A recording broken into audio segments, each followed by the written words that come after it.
Reaction ये है, देश के लोगों बहुत खुश हैं, हम लोग सब लोग बहुत खुश हैं। इसलिए खुशी है कि एक देश एक कानून, हम लोग सब जगह वहाँ अलग संविधान की बात चल रही थी और बहुत सारे लोग ने बड़े बड़े बड़े वकील कपिल सिब्बल जैसे जैसे वकील और कुछ पॉलिटिकल लोग भी बहुत सपोर्ट कर रहे थे, आपको भी पता है। तो ये देश के लिए बहुत खुशी का और आम व्यक्ति के लिए बहुत ही खुशी और जज्बे का दिन है कि हमारे देश का एक हिस्सा ही है जम्मू कश्मीर और उसे एक देश एक संविधान सुप्रीम कोर्ट के आदेश से राष्ट्रपति जी ने भी आदेश दिया। तो इसके लिए मैं बहुत बहुत धन्यवाद देता हूं अपने सुप्रीम कोर्ट को और राष्ट्रपति जी को भी। अब जैसे पूरे देश में तरक्की हो रही है, विकास हो रही है, उस तरह से अब जम्मू कश्मीर में भी विकास होगी, सरकारें चलेंगे, इलेक्शन होंगे और जो भी हो सारे चीज सिस्टम से होंगे। जैसे वहाँ के लोग प्रधानमंत्री की बात नहीं मानते थे, सुनने में आता था जहाँ तक मुझे लगता है, तो अब एक देश एक कानून, जो हमारे यहाँ कानून होंगे वो वहाँ भी कानून होंगे और डेवलपमेंट और तेजी से होगी। ये तो पॉलिटिकल चीज है, ये तो मैं नहीं बोल सकता, लेकिन कुछ लोग हैं जो अपने देश को बस पॉलिटिकल में ही घिराव, जात पात यही सब करने में उनको अच्छा लगता है। लेकिन आज के डेट में देश की जनता बुर्बक नहीं है, जो लोग बुर्बक समझते हैं।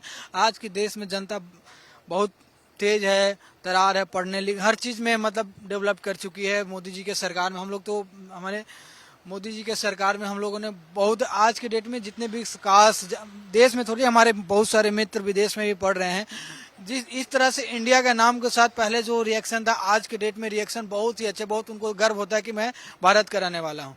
ये मोहर तो लगनी ही थी। जिस दिन विद्यार्थी परिषद के अमित शाह जी कार्यकर्ता थे, उन्होंने एक भारत के ऊपर लगे कलंक के लिए एक संकल्प लिया था और उसकी यात्रा को पूरी करते हुए आज से 4 साल पहले इस कलंक को मिटाने का काम श्री अमित शाह जी ने किया था और माननीय प्रधानमंत्री जी ने।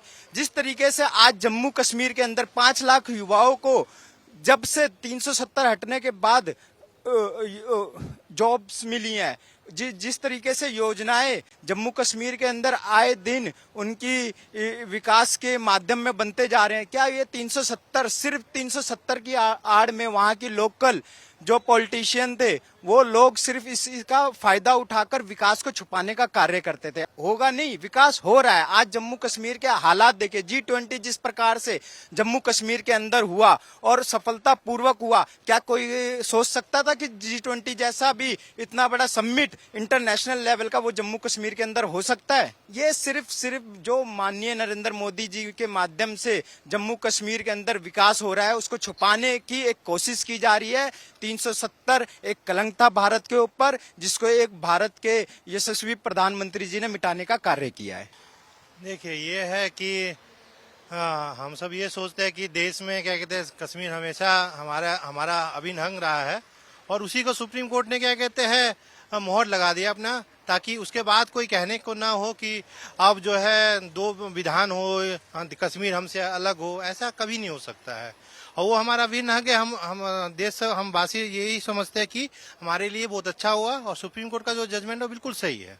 देखिए, ये है कम से कम ये है जो हमारे लिए जो कानून बनता है वो वहाँ के लिए भी कानून बनेगा। जो हमारे लिए क्या कहते हैं कोई भी योजनाएं आती है वहाँ भी इम्प्लीमेंट होगा, तो वहाँ के विकास को उसी बात है। वहाँ के युवाओं को, जैसे हम सबको सारी बेनिफिट मिलता है, हम सब युवा भी है, तो वहाँ के युवाओं को वही बेनिफिट मिलेगा जो हमको मिल रहा है। तो हम सब एक इक्वल है और एक देश में एक इक्वल, हम युवा यहाँ के अलग है तो वो भी अलग है, ये नहीं होना चाहिए धारणा है।